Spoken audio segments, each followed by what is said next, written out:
The quantum processors aboard the colony ship Artemis had been counting for 3,000 years.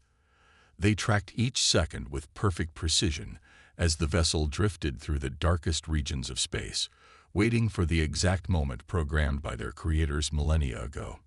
When that moment finally arrived, the ship's systems began their carefully orchestrated sequence.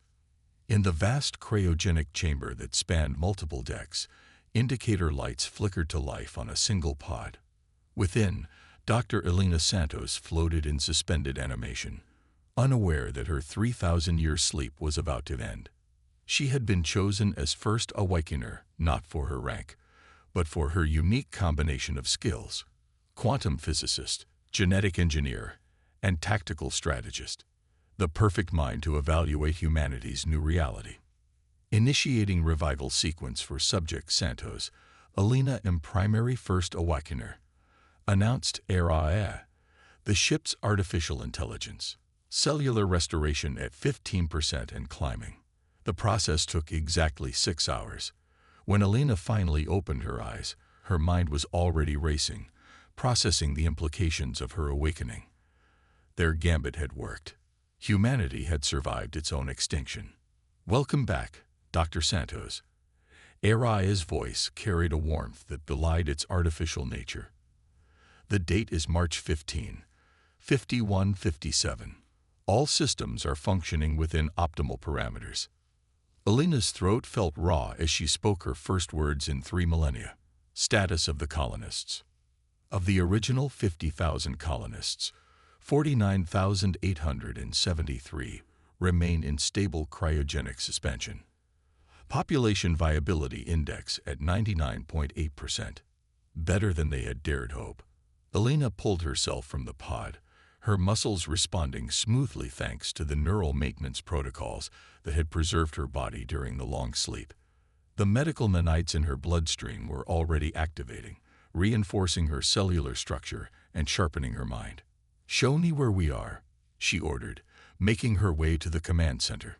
The corridors of the Artemis were exactly as she remembered them, preserved in the vacuum of space.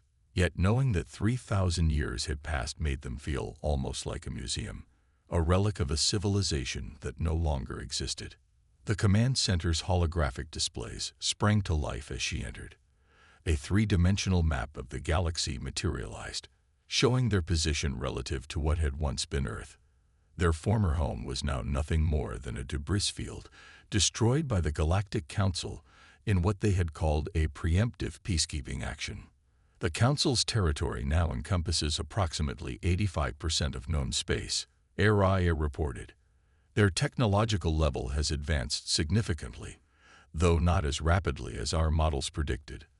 Of particular note, they have yet to develop quantum consciousness technology or advanced biomechanical integration. Elena allowed herself a grim smile. The Council had destroyed Earth because they feared human technological advancement.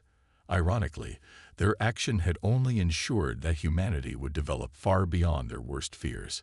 Here in the darkness of space, the Artemis quantum processors had been running continuous development cycles for 3 millennia, advancing human technology far beyond anything the Council could imagine.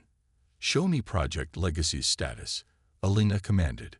This had been their true purpose, not mere survival, but advancement. While they slept, the ship's systems had been executing the most ambitious scientific program ever conceived. The results exceeded even her wildest expectations.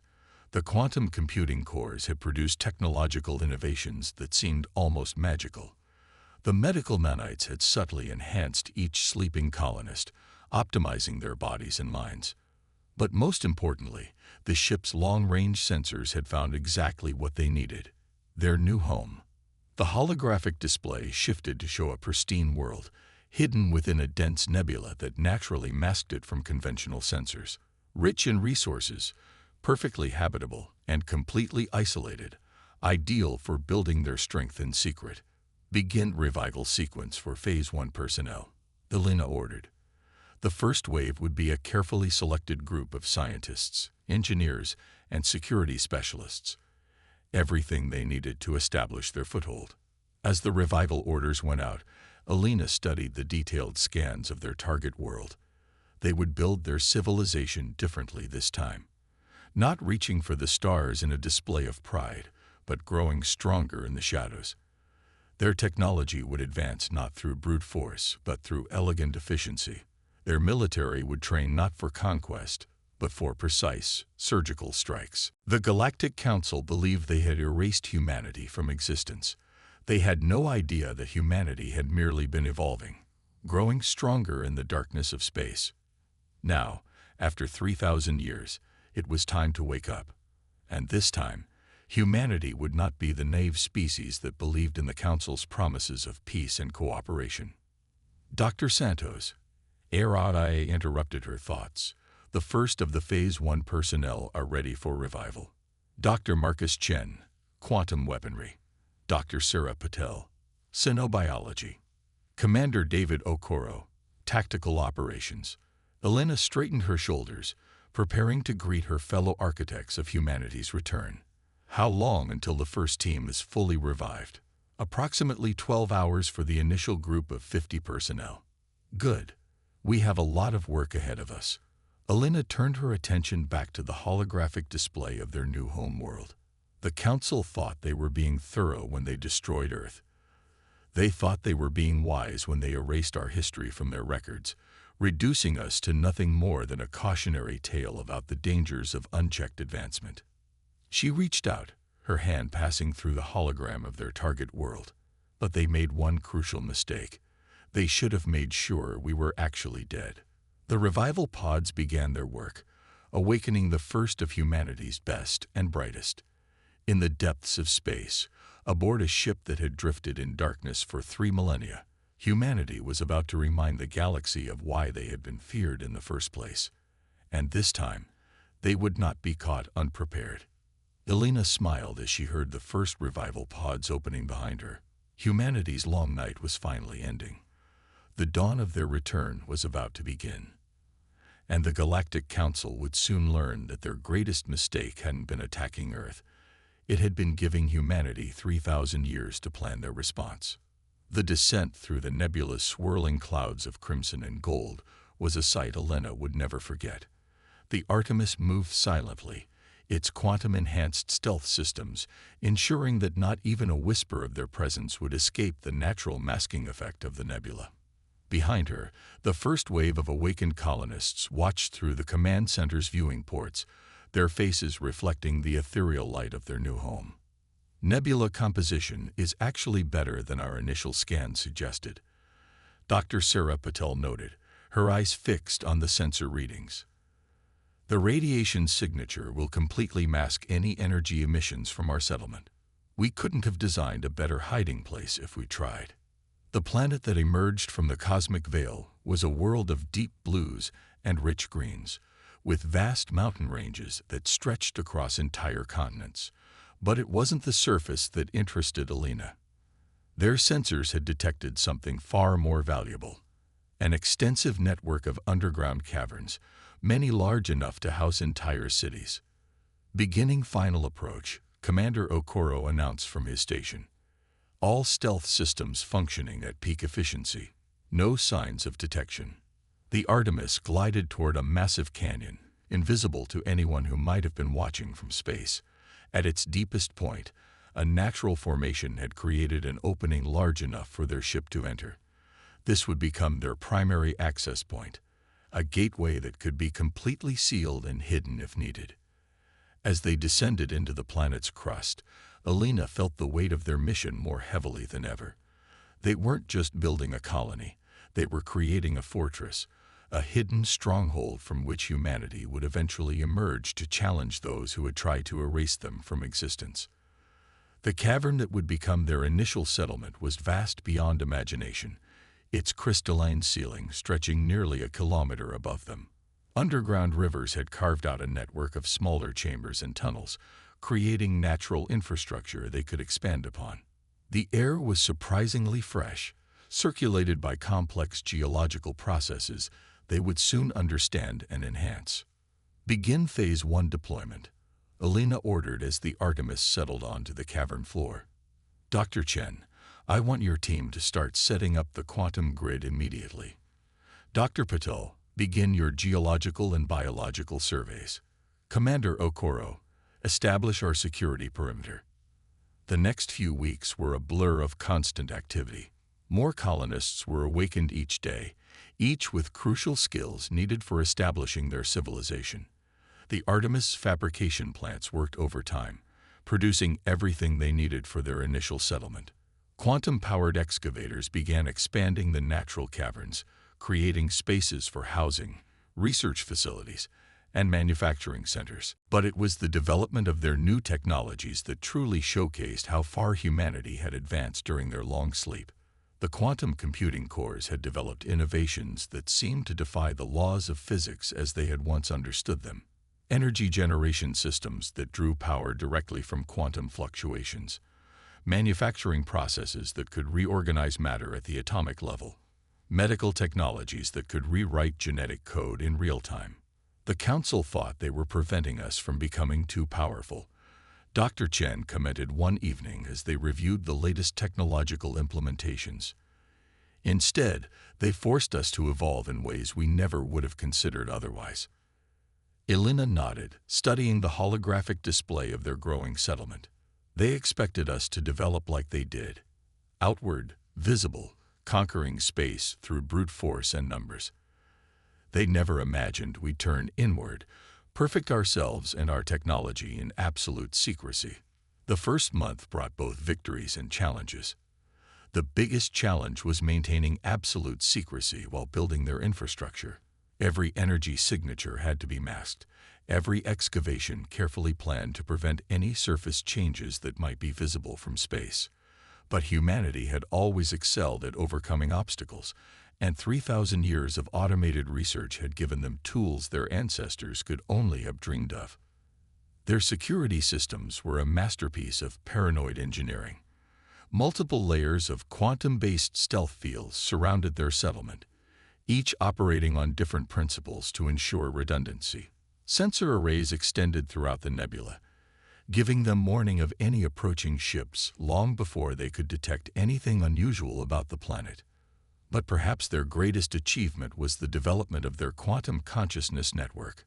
Unlike traditional computer networks, this system operated on principles that the Council's technology couldn't even detect, let alone intercept. It would allow their eventual operations across the galaxy to coordinate with perfect secrecy. As Elena watched their civilization taking shape, she found herself thinking about the Council's fatal mistake. They had assumed that destroying Earth would break humanity's spirit, that the survivors, if any, would be too focused on basic survival to pose a threat. They hadn't understood that humans were at their most dangerous when backed into a corner. 2 months after planetfall, Elena stood in the newly completed Strategic Command Center, surrounded by holographic displays showing their progress. The initial settlement now housed over 5,000 awakened colonists, with more joining them each day. Research facilities were operating at full capacity, advancing their technology even further. Training centers were preparing their people for the roles they would play in humanity's return to the galactic stage. Dr. Santos, Araya's voice interrupted her thoughts. The first generation of children conceived on our new world will be born next month. The genetic enhancements are stable, and all indicators suggest they will be even more adapted to our new environment than their parents. Elena smiled. These children would be different from any humans who had come before them. Born in secret, raised with both the knowledge of their heritage and their purpose, they would be the generation that would begin humanity's carefully planned return to the galaxy. Have we decided on a name for our new home? Commander Okoro asked, joining her at the central display. Elena nodded. We're calling it Haven, not because it's a place of safety, but because it's a place of preparation. From here, we'll reach out into the galaxy like a virus the Council never managed to completely eradicate. And this time, we'll make sure they never have the chance to try again. The name was fitting. Haven would be more than just a hidden world. It would be the birthplace of a new chapter in human history. And as Elena watched her people building their strength in secret, she knew that the Council's comfortable dominion of the galaxy was living on borrowed time. Humanity was back, and 3,000 years of evolution in the darkness had made them more dangerous than ever. 30 years had transformed Haven into something beyond even Alina's most ambitious hopes. The vast underground city now pulsed with life and purpose, its quantum-powered systems humming beneath crystalline streets that seemed to glow from within. But today, Alina's attention was focused on a holographic display showing a very different location. The Council's premier research facility in the Centauri sector. Strike Team Omega is in position. Commander Okoro's voice came through the quantum consciousness network, completely undetectable by conventional communication scanning. Quantum stealth systems are functioning perfectly. We are ready to proceed. Alina took a deep breath. This would be their first direct action against the Council, the beginning of a campaign decades in the planning. Execute Operation Shadowfall. The strike team's vessel, a craft that barely seemed to exist even when you were looking directly at it, slipped through the Council facility's defensive grid like a ghost through walls. Their quantum-based technology operated on principles so advanced that the Council's sensors literally couldn't detect them. It would be like trying to use a ruler to measure time. Primary objective located, Sarah Patel reported. Now the head of their xenobiology division, she had insisted on being part of this first mission. The Council's genetic research database is even more extensive than we anticipated, beginning quantum data extraction. This was the true purpose of their mission. Not destruction. Not yet, but information gathering. The Council had spent millennia collecting genetic data on every species they encountered, building a database they used to maintain their dominance over the galaxy. Now that database would be turned against them. Secondary targets acquired, Marcus Chen added. His team was moving through another section of the facility, their quantum-enhanced stealth suits making them literally impossible to detect. Their weapons research is interesting. They're still trying to understand principles we mastered 20 years ago. Alina allowed herself a small smile. The Council's technological development had stagnated, locked into patterns of thought that limited their innovation. Meanwhile, humanity had been forced to evolve in completely new directions, developing technologies that operated on fundamentally different principles. Team 3 in position at the central core. Another voice reported. You were right, Dr. Santos. They're still using the same basic security architecture they used 3,000 years ago. They never imagined anyone could survive long enough to learn its weaknesses. The operation proceeded with clockwork precision. Teams of enhanced humans moved through the facility like shadows, extracting data, planting quantum monitors that would be impossible to detect, and gathering intelligence that would inform their next moves. Not a single alarm was triggered. Not one Council citizen even noticed their presence. Hours later, Alina reviewed the mission results with her command staff. The genetic database confirms what we suspected, Sarah reported, her expression grim. The Council didn't just attack Earth because they feared our technological development. They found something in our genetic code that terrified them. The holographic display shifted to show complex strands of DNA. Humans have a unique genetic structure that allows for rapid adaptation and enhancement.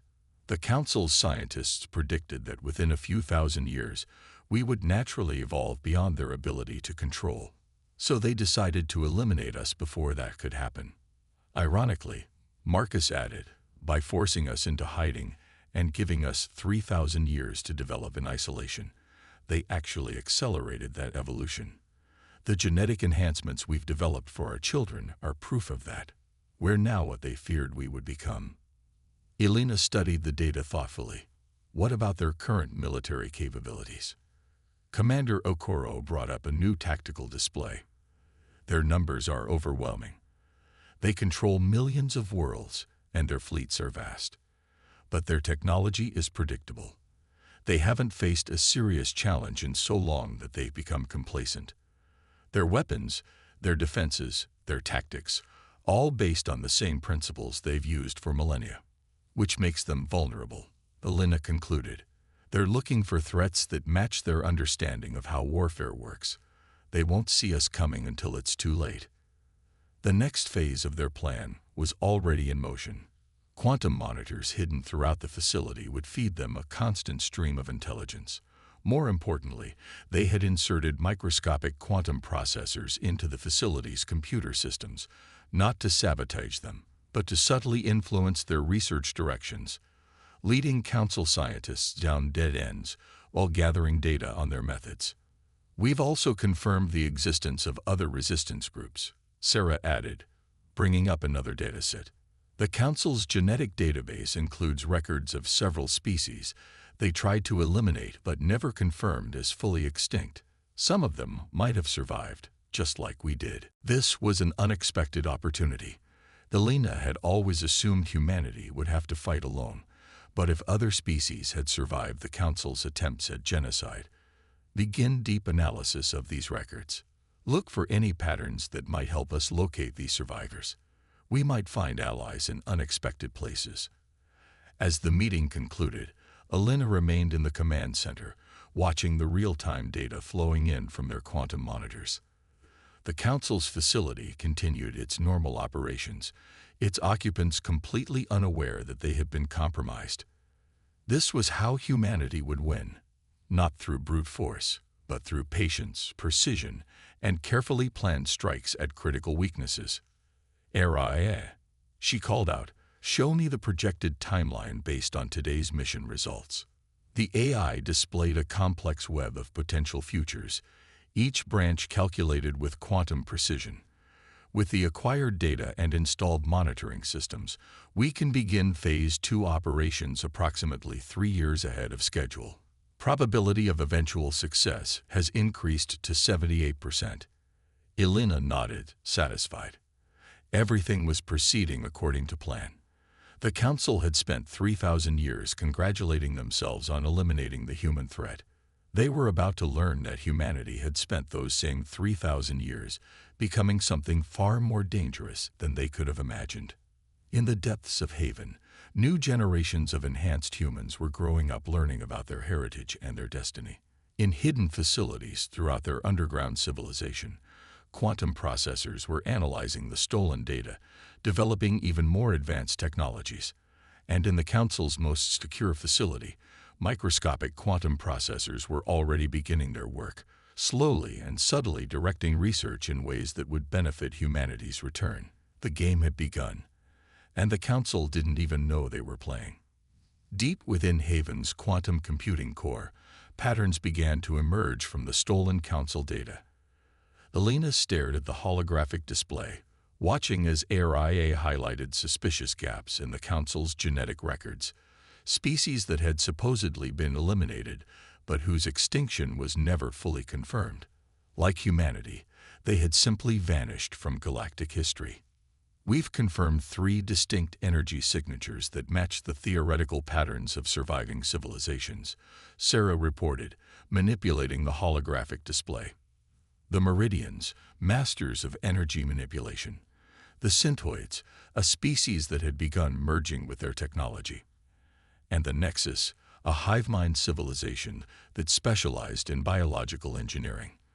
All supposedly wiped out by the Council for being destabilizing influences on galactic society. Just like us, Elena mused. The Council doesn't just eliminate species that might threaten their power.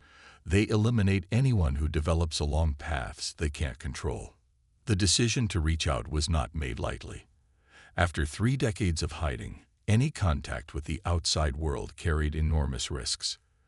But the potential benefits of alliance with other advanced civilizations that shared their grievances against the Council were too significant to ignore.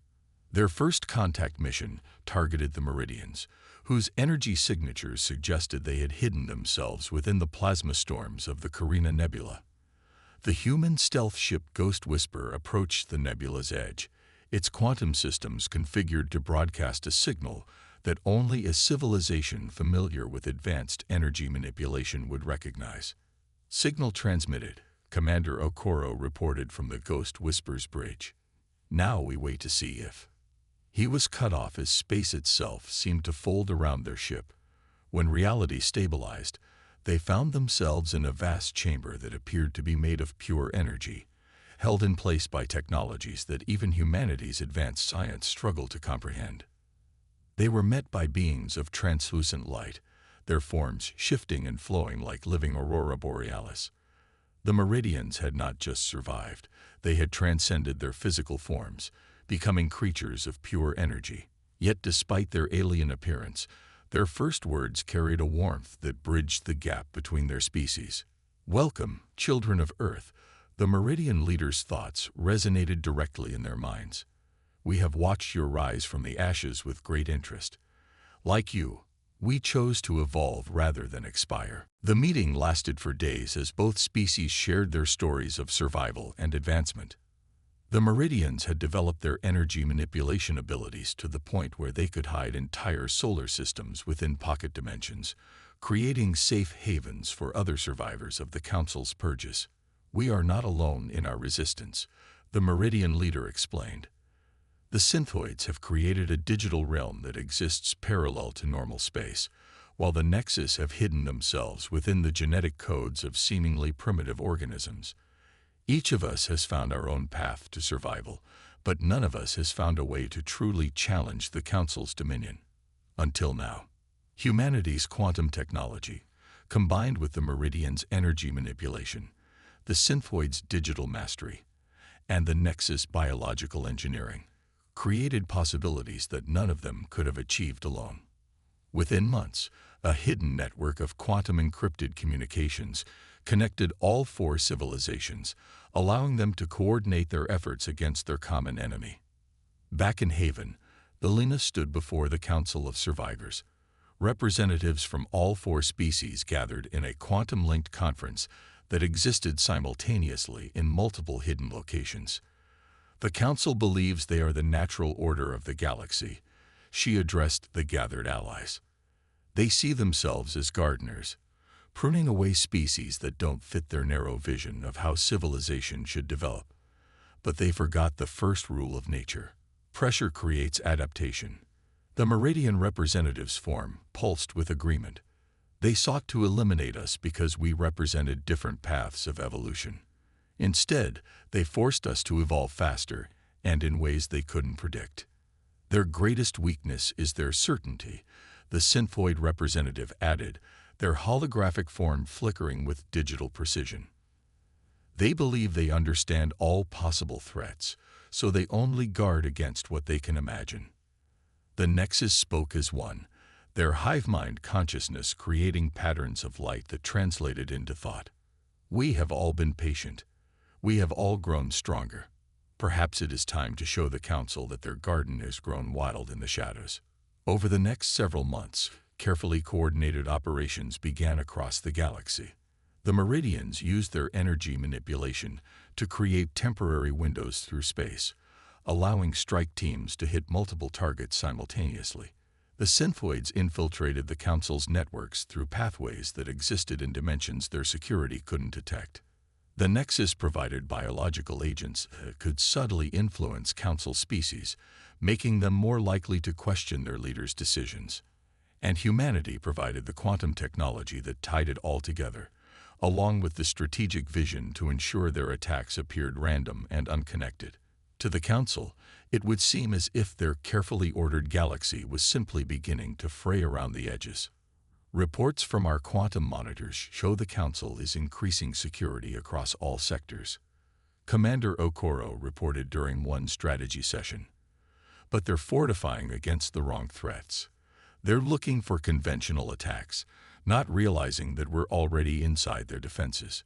Elena nodded, studying the latest intelligence.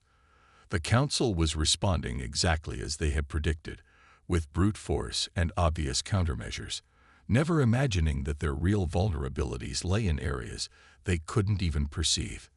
"How long until we're ready for the final phase?" she asked. Sarah consulted her data. "The Meridians have successfully hidden backup populations of all our species in their pocket dimensions. The Synthoids have created backdoors throughout the Council's network. The Nexus have seeded their biological agents throughout key Council worlds. And our quantum technology is now sufficiently advanced to coordinate everything." "Then it's time to begin the endgame," Elena declared. The Council thought they were creating a perfectly ordered galaxy by eliminating species that developed in unexpected ways. Instead, they created their own worst nightmare, an alliance of survivors who have spent thousands of years evolving specifically to defeat them.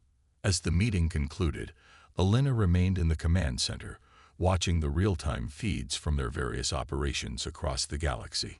In the shadows between stars, in dimensions the Council couldn't perceive, in the hidden spaces of their own networks, the pieces were moving into place. The Council's time was running out, and they didn't even know it yet. The Council's Grand Assembly Hall on their capital world of Centaurus Prime had stood for 10,000 years as a symbol of their absolute authority. Its towering spires of crystal and light were designed to inspire awe in all who beheld them. Today, it would become the stage for their downfall. Elena stood in Haven's command center, surrounded by quantum-linked displays showing feeds from across the galaxy. Everything they had worked for over the past 3 decades had led to this moment. Their alliance of survivors had spent months positioning their pieces, and now it was time for the final move. All teams report ready, Commander Okoro announced. The Meridians have their energy fields in place around key Council installations. The synthoids are positioned throughout their networks. The Nexus bioagents are active in all target populations. Elena took a deep breath. Execute Operation Daybreak. Across the galaxy, reality itself seemed to shiver as the Meridians activated their energy fields, creating quantum lock zones around every major Council facility. Within these zones, the Council's technology simply stopped working, cut off from the basic physical laws they relied upon. Simultaneously, every communications network, every data terminal, every holographic display across Council space activated. The synthoids had complete control, and they used it to broadcast the truth, not just to the Council leadership, but to every citizen of their vast empire. The truth about Earth's destruction. The truth about the other species they had tried to eliminate. The truth about how the Council had systematically destroyed any civilization that developed along paths they couldn't control. And most importantly, the truth about what their fear and paranoia had created. In the Grand Assembly Hall, the Council's leadership watched in horror as their carefully maintained image of benevolent authority crumbled. Their own genetic records, their own security logs, their own secret communications, all laid bare for their citizens to see. This is impossible. The Grand Councilor sputtered as his private terminal displayed data he thought had been deleted millennia ago. These species were eliminated. Earth was destroyed. We made certain of it. You tried. Elena's voice echoed through the chamber as her hologram appeared before them, transmitted through quantum channels their security couldn't detect. But you didn't understand what you were really doing. You weren't eliminating threats. You were creating them. Every species you tried to destroy had to evolve, had to become something new just to survive. And now we're showing you exactly what pressure and necessity can create.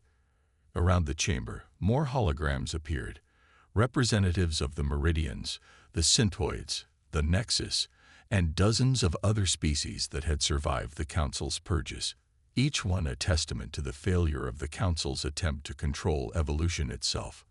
Your empire is already lost, Elena continued. Your citizens are learning the truth. Your technology is useless against ours. Your military cannot fight what it cannot detect. You have a choice now. Surrender authority peacefully, or watch as everything you built crumbles around you.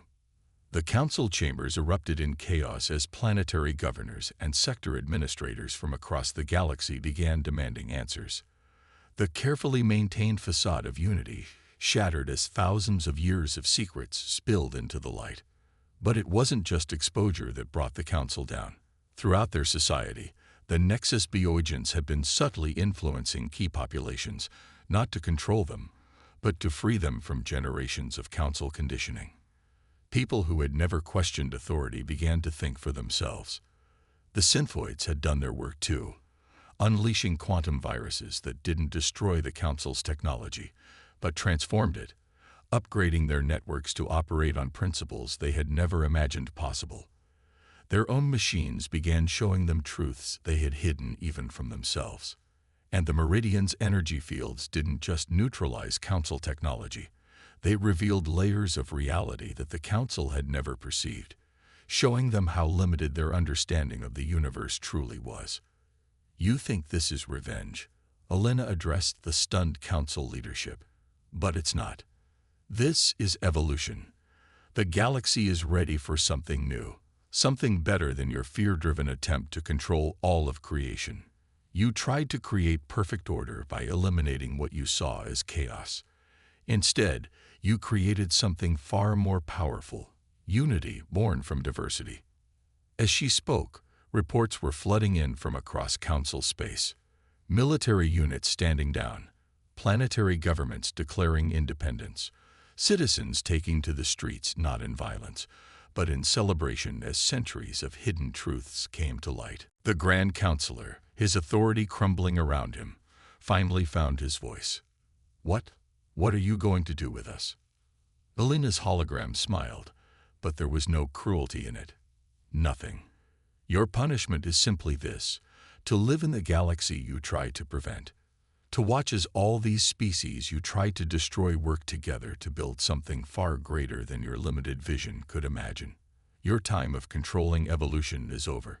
Now you get to be part of it." In Haven's command center, Elena watched as 3,000 years of Council dominion ended not with a battle, but with a revelation. Their alliance had achieved in days what military might could never have accomplished: a complete transformation of galactic civilization. "The Council's leadership has surrendered," Commander Okoro reported. "Provisional governments are forming on most major worlds. The transition is proceeding even more smoothly than we predicted." Elena nodded, feeling the weight of centuries lifting from her shoulders. "Send word to all our allies. Phase 1 is complete. Now the real work begins." She turned to look at the representatives of their alliance, their forms linked through quantum consciousness from their various hidden worlds. "We didn't just survive," she told them. "We didn't just evolve. We proved that the greatest power in the universe isn't control, it's adaptation. The Council tried to create a galaxy of perfect order. Instead, they created us. And now we'll show them what real evolution looks like." As celebrations erupted across the galaxy, as ancient truths came to light, and new connections formed between long-separated peoples, Elena thought about all they had accomplished. Humanity had not only survived, they had helped create something entirely new. A galaxy where different paths of evolution were celebrated, not feared, where diversity of thought and development was seen as strength, not weakness. The Council had tried to write humanity's ending. Instead, they had only written their own prologue. The real story was just beginning.